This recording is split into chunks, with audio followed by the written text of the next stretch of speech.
Good day from Washington, D.C.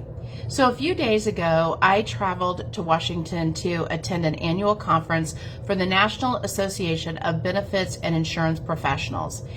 This particular conference is all about advancing the agenda of ways we can help our clients. So whether you're an employer, an insurance consumer, if you're on Medicare, Obamacare, we're talking about you and how current and past legislation and regulations are affecting you and the industry as a whole. So here are some of the items this week.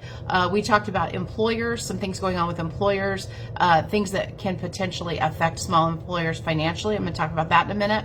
And also there's a lot of conversation happening about Medicare. We know with politically right now, there's so much talk about Social Security and Medicare. So I'm going to get to that as well. Employers, tax exclusion. So we've been lobbying on behalf of employers, especially the small business owner that is providing insurance for health insurance for their employees for the past several years.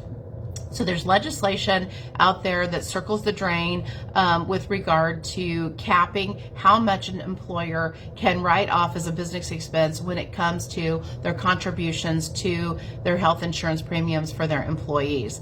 And so the legislation says they want to cap how much an employer can actually contribute.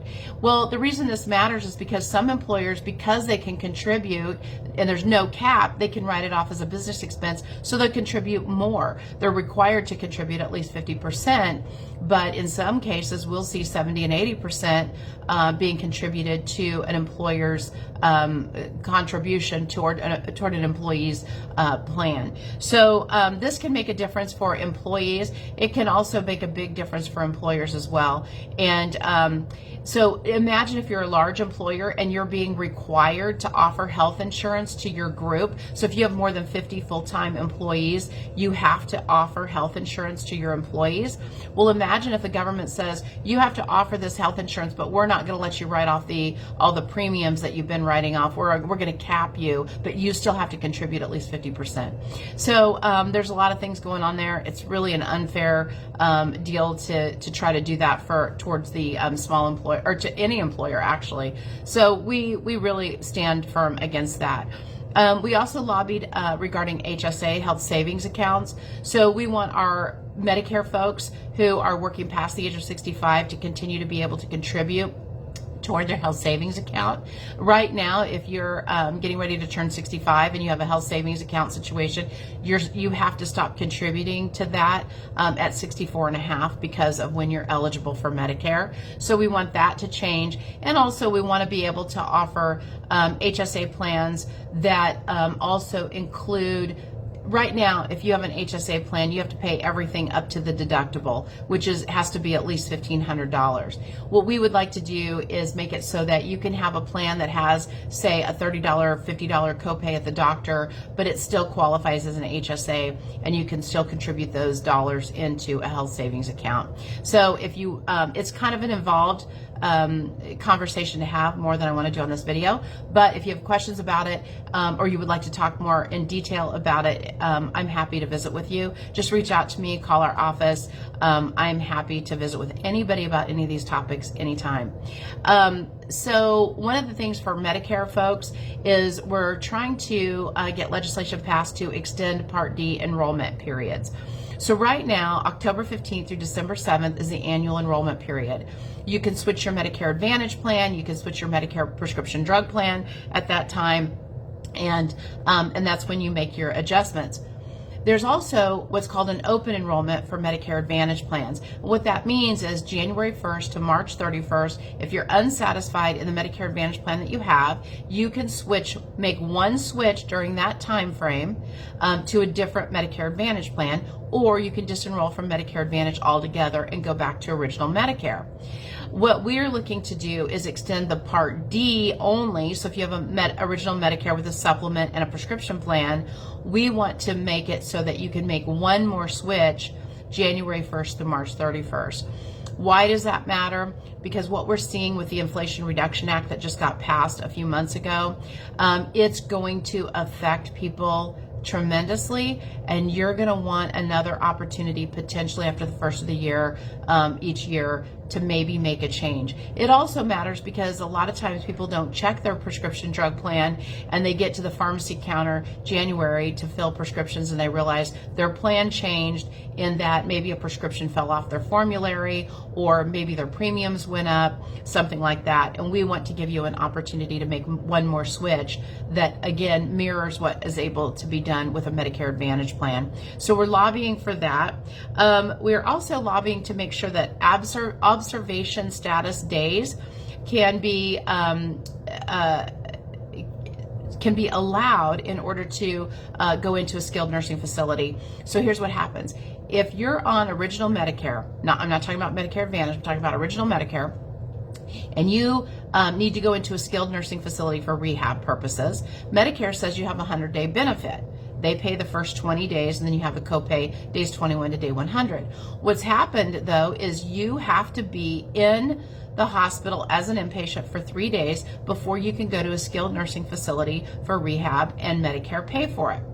The problem is, a lot of times people sit in observation and they don't actually get admitted into the hospital. You could be sit in observation for 3 days and you were never admitted as an inpatient. So if after that period of time you need to go to a skilled nursing facility and they didn't actually admit you as an inpatient, now you don't qualify for the Medicare benefits to pay for your skilled nursing facility rehab because you weren't actually an inpatient. So what we want to do is we want to make sure that those inpatient days are not just inpatient days, but we can also use the observation days that a person may be sitting in the hospital for a couple days thinking they're an inpatient when in fact they are actually considered outpatient, and they're just being taken care of under observation.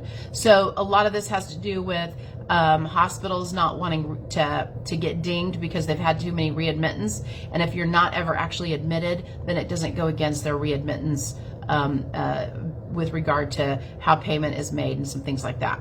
So we want observation status to be included as inpatient hospital stays for the purposes of being able to be admitted into a skilled nursing facility. It just makes sense. We also did have a lot of conversation with our representatives and their offices with regarding to marketing regulations.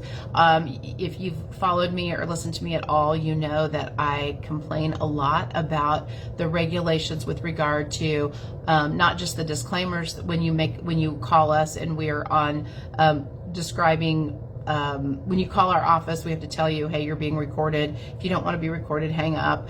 We also have other disclaimers that we have to say as well. Those are all fine. They don't bother me too much. But what is bothering me is all the commercials enticing people to call into the 800 numbers. They get switched to their Medicare plan. They don't even know they've been switched a lot of times, and there's been a lot of issues. Also, you're getting solicited. If you're on Medicare, you're getting solicitations from these phone calls. And even if you're on the do not call list, well, a lot of these places are offshore, and you're being called from offshore call centers. Some of them are not offshore. Some of them are here in the U.S. When you call an 800 number and you end up talking to somebody and they ask you a few questions, and the next thing you know, you go to the doctor and the doctor says, well, you don't have that plan anymore because you unknowingly got switched because you called the 800 number wanting to know how you can save money or get money back in your Social Security check with regard to your Medicare. So what's happened is, now, with all of that going on, the independent individual agent is required to record phone calls. Every time you call our office, we have to record our phone calls. Those get stored for 10 years, and if Medicare ever audits us, we have to produce those phone calls so that they can see that we were speaking in a compliant way. And so a lot of times if you call our office, we may sound a little more formal than we do in person, and some of those reasons are why that's happening. And so, well, we don't mind regulations. We're in a highly regulated industry. We have to certify every year with Medicare and with all the different carriers, all the different plans we represent, and we are secret shopped and checked and all these things that we have to do. We don't mind that because that's part of the gig, you know. But what we do mind is that we got kind of pigeonholed in with these big call centers where we have this undue burdensome situation where we're required to keep all these recordings. Even though you didn't maybe enroll on the phone, we maybe did an in-person appointment, but yet all of the calls of setting up the appointment and all that stuff we're required to keep.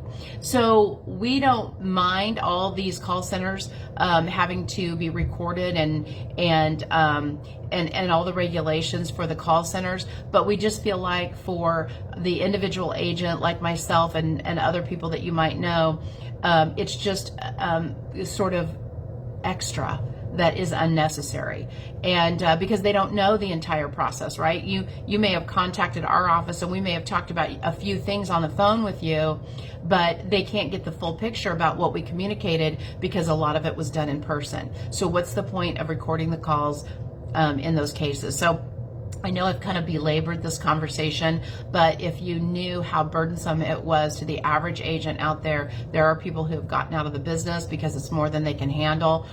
They might be a one-man show that does appointments in people's homes, and they just can't keep up with it. They may be an older agent who just the technology piece of it is just a little bit too much for them. So we actually we don't mind the recorded calls for the call centers. We do think that all of that needs to be regulated. All of us need to be regulated, but that is one regulation that we just feel like was a little bit too much and kind of over the top. And so we're hoping to get that dialed down a little bit for the independent agent. So hopefully this has been good information for you. Hope I didn't bore you too much. I love talking about this kind of thing, and I've been, spending the last 3 days with other geeky insurance people who have enjoyed talking about as much as I do. So anyway, if you guys have any questions or you want to talk about some of the things that we discussed, I would be happy to visit with you anytime. Stop by my office, give us a call. I would love to have more advocates out there talking on behalf of what I was just referring to. So anyway, I hope this was helpful, and I hope you're having a great day, and I'm traveling back today. Thanks.